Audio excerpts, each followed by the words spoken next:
Setiap saat duduk. Peraturan masyarakat mana yang bermuat? 18 18. kurungan 1. Peraturan masyarakat 18 mana? Tak apa. Dia bangkitkan peraturan masyarakat. Kurungan 1. Tan Sri Speaker, saya telah bawa satu usul di bawah 18. Ahli yang berhormat Segambut. Ya, berhubung isu Ahli yang kenaikan berhormat tol. Segambut. Ya, Sila duduk. saya belum habis. Sila duduk yang berhormat.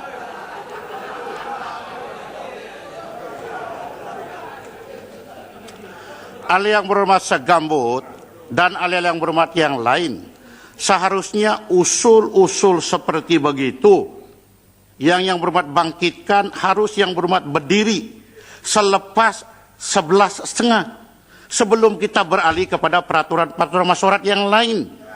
Ini sudah dua urusan masyarakat yang kita kendalikan. Pertama, rang undang-undang. Kedua, usul. Lepas itu yang berhormat bawa lagi balik pada 18.1. Yang berhormat, paham ini yang berhormat? Karena yang berhormat sengaja untuk mengganggu perjalanan masyarakat. Kenapa begini harus berlaku? Pasal apa yang berhormat? Sebab saya bagi peluang usul daripada Perdana Menteri. Yang berhormat, kalau yang berhormat tidak duduk lagi, ulangi apa yang berhormat buat, saya akan riatkan yang berhormat. Saya akan gunakan kuasa saya di bawah peraturan masyarakat 44. Seperti, sila. Apalagi peraturan masyarakat juga? Ya, sama juga. Kerana Tan Sri Speaker, yang usul Segambut itu ditolak dengan alasan kerana saya bentangkan usul terkempar ni, tapi usul terkempar yang saya bentang itu ditolak oleh Tan Sri Speaker. Jadi maksudnya kenapa yang berhormat, hari yang ini tak berhormat, ada usul seperti, terkempar? seperti. Dua-dua Duduk usul yang ditolak. Jadi tak ada Duduk usul. yang berhormat, duduk yang berhormat, dua-dua duduk. Ini adalah tahun ke-7 bagi saya. Sejak bila juga ahli yang berhormat, apabila saya tolak usul di bawah 18.1 dan 18.2, saya kaji balik tindakan saya. Sejak bila? Kenapa bila saya tolak sesuatu usul, sama ada dalam majelis ataupun dalam kamar, keputusan itu adalah muktamad, tidak boleh saya tarik balik. Ahli yang berhormat semua tahu ini selama 7 tahun. Apabila pula yang berhormat berdiri, bermakna sengaja untuk mengganggu peraturan masyarakat. Karena ahli yang berhormat tahu bahwa saya tidak akan kasih laluan lagi. Dalam peraturan masyarakat 18 pun, 18.7 tidak boleh untuk diulang balik dan disebut balik. Jadi mau lagi dua ahli yang berdiri berkeras dengan ini, kalau tidak saya gunakan peraturan masyarakat 44. Tan Sri Speaker, keputusan muktamad tidak bermaksud keputusan yang betul. Segambut. Yang berhormat, duduk yang berhormat. Pegawai khas parlimen yang bertugas sekarang ini, tolong saya gunakan kuasa saya di bawah peraturan masyarakat 44, yaitu untuk meriatkan yang berhormat. Sila.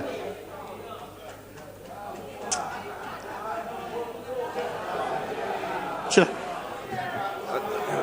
Tan Sri Speaker. Tan Sri Speaker.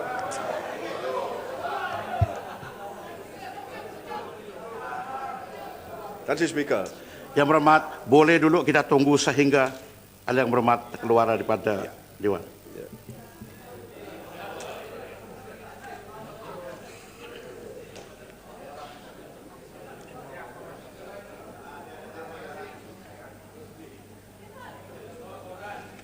Sila. Terima kasih Tan Sri Speaker. Tan Sri Speaker, pertama sekali Speaker, saya rasa apa yang berlaku di situ Adakah ini peraturan masyarakat yang ada berhormat? 18 juga. Tapi yang saya nak bangkitkan, Tan Sri Speaker, kita kena faham kenapa isu ini dibangkitkan. Apa yang dikemukakan oleh Segambut Tan Sri Speaker adalah satu usul. Dan di situ Tan Sri Speaker buat keputusan untuk menolak usul itu kerana menurut Tan Sri ada satu usul lain yang dibangkitkan, yang perlu disegerakan, yang diberi keutamaan, iaitu satu usul daripada Seputih. Tetapi apabila kita lihat, usul Seputih pun ditolak. Jadi alasan yang diberikan untuk menolak usul Segambut itu tak timbul. Itu menjadi persoalan dibangkitkan oleh Segambut. So saya tak faham kenapa Tan Sri tidak boleh jawab dengan baik kepada Segambut. Kenapa perlu pula beliau diusir daripada Dewan? Apabila kita sebagai ahli parlimen, kita bangkit untuk membawa kepada perhatian Tan Sri bahawa ada kemungkinan ada kesilapan. Itu adalah apa yang dibangkitkan. Kenapa perlu seorang ahli parlimen hari pertama bangkitkan isu yang dekat kepada hati rakyat Diusirkan daripada Dewan sebegitu itu saja. Masih. Itu soalan yang Masih, saya masih. bangkitkan, Tan Sri Speaker. Masih Pucung. Ahli yang berhormat, usul di bawah 18.1 yang harus ahli yang berhormat baca dan hayati. Usul 18.1 adalah satu usul yang perlu untuk diteliti oleh speaker sedalam-dalam. Karena akibatnya apabila usul tersebut diterima, ialah menyisihkan aturan masyarakat yang telah kita buat daripada awal. Mesti penting. Usul seperti mengenai dengan yang semua masyarakat Malaysia tahu, kehilangan anak-anak sekolah. Penting, bukan tidak penting. Tetapi usul 18 ialah perkara itu adalah perkara khas, khusus. Perkara itu adalah kepentingan orang ramai. Perkara itu adalah tidak boleh dilinga-lingakan lagi, mesti dibahas. Kan kita ada budget next week. Adakah usul seperti itu apabila saya menimbang tidak boleh dilingakan lagi, mesti juga dijawab? Tidak. Oleh karena ada lagi budget yang seperti boleh timbulkan. Dalam Peraturan Masyarakat 18 juga, help me here Pucung. Apabila sesuatu usul dikemukakan oleh seorang yang berhormat awal, itu diberi pertimbangan. Maka soal usul yang kedua yang datang terlambat 5 menit ke 10 menit, itu tidak timbul lagi untuk diambil tindakan. Kena satu usul sudah masuk. Ini semua ahli yang berhormat paham. Jadi bermakna penolakan usul daripada segambut itu adalah soal teknikal oleh kerana ada sudah usul yang masuk lebih awal.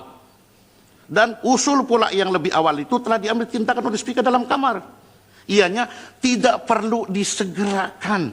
Kena boleh dibangkitkan dalam budget. Adakah satu perkara mengenai dengan kehilangan itu tidak perlu dilingakan lagi? Jadi pertimbangan saya sebagai speaker ialah seperti boleh bangkitkan balik dalam setengah jam ucapan usul kapan itu pun boleh. Bermakna dia tidak perlu disegerakan. Jadi apabila setiap tindakan yang saya buat di bawah peraturan masyarakat dipersoalkan lagi, sedangkan saya terpaksa memeras utak bahwa itu adalah yang seadil-adilnya, diperkosa lagi, bermakna itu melinga-lingakan. Macam sekarang Pucung mau berdiri lagi, apalagi yang Pucung boleh hujah bahwa saya akan terima, selain daripada saya dengar, saya buat keputusan yang bermain Pucung, saya tidak boleh menerima hujah itu, dan masalah kita tergendala. Saya boleh, Tan Sri Speaker. Tapi yang saya nak sebut di sini, seperti semua ahli parlimen, saya rasa Tan Sri Speaker juga has to be honest and has to be clear dalam apa-apa keputusan yang dibuat. Yang berhormat,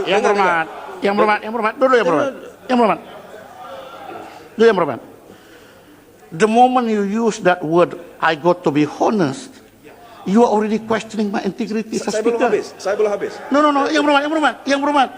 Duduk, yang berhormat. No. Please, sir. Please. Yang berhormat Pucung, sila duduk. Because yang kita bercerita ini adalah peraturan masyarakat.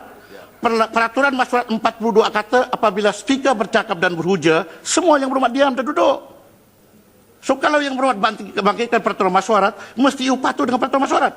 Nah, kalau yang berhormat persoalkan integriti saya, bawa usul bahwa yang berhormat persoalkan integriti saya, usul bersendirian, bukan bertengkar dengan saya dengan cara begini. Tan Sri Speaker. Yang berhormat tarik dulu balik yang kata honesty saya, stake. Kalau tidak tarik balik, saya tidak akan berkanjak. Tan Sri Speaker. Yang berhormat Pucung, tarik balik. You are questioning my honesty. Am I? Yes. Am I? Ya. Yang berhormat Pucung, duduk. Kalau yang berhormat tidak tarik balik, saya akan gunakan kuasa saya di bawah peraturan masyarakat 44. Tan Sri Speaker, please listen to what I have to say. Pucung, Tan Sri Speaker. Pucung, Saya Pucung, nak sila jelaskan. duduk Pucung. Saya nak jelaskan. Pucung, sila duduk. Karena tidak ada dalam peraturan masyarakat dan I have to listen to what you say.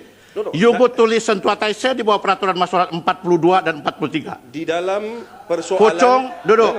Sama ada nak tarik balik atau tidak. Hal yang berhormat.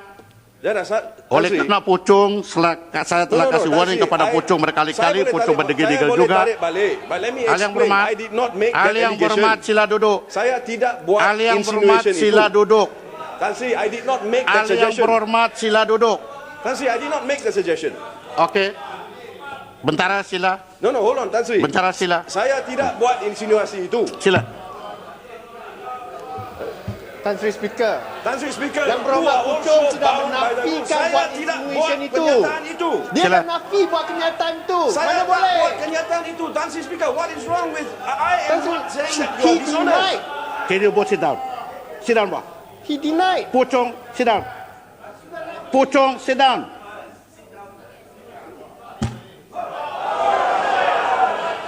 I don't understand. I want to Puchong, sit down. Ini already sit down. Kalau Puchong tidak mempunyai niat dan sedemikiannya, kenapa harus lambat tarik balik? What's the point? It is because I didn't say it. You said, Puchong, you are talking to me right, direct. Saya dengar. Tan Sri, saya tak sebut Sila, apa yang saya jalankan. sebut. Ya. Bentara sila jalankan. Tan Sri, saya tidak.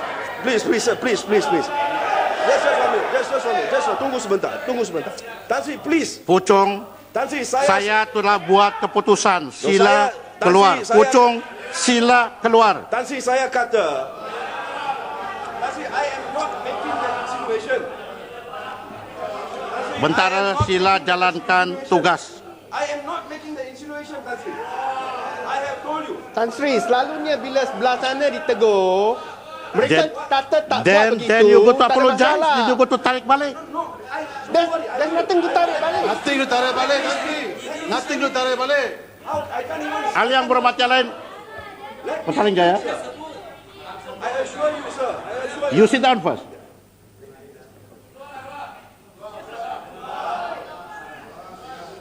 Ahli yang berhormat.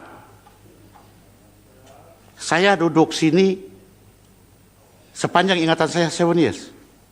I never budge from a decision. Peraturan masyarakat dalam Dewan, apapun kesilapan, niat ada atau tidak ada, apabila seorang ahli yang berhormat mengatakan bahwa tarik balik, kalau betul tidak ada niat, tidak disebut tarik balik. Apa salah? Apa salah? Saya minta maaf, saya tidak berniat. Ini tidak. Di samping tidak kata tidak berniat, di samping juga masih lagi membebel. Di samping pada ketika itu mengganggu lagi peraturan masyarakat. Saya sudah cukup bersabar untuk membenarkan ahli yang berhormat untuk berhujah. Kena hujah daripada segambut. Kena yang berhormat bertujuan untuk membela. Yeah. Tetapi sejak bila juga, apabila seseorang itu dibela oleh seseorang, saya berganjak daripada kedudukan saya. Ahli yang berhormat semua tahu ini kan? Tan Sri, please. Dengar apa yang saya katakan. No. You sit down. You sit down yang berhormat. Peruntukan masyarakat mana yang berhormat boleh mengatakan bahwa speaker dengar apa saya kata? Ada? Tetapi dalam peraturan masyarakat 42 saya baca. Bila-bila ahli-ahli ditegur oleh pengurusi berkenaan dengan peraturan masyarakat atau bila-bila pengurusi menyampuk masa dijalankan perbahasan, maka siapa-siapa ahli yang sedang bercakap atau yang hendak bercakap, hendaklah duduk dan majelis masyarakat dalam majelis masyarakat atau dalam jawatan kuasa, hendaklah diam supaya cakap pengurusi boleh didengar dengan tidak terganggu. Ini tidak.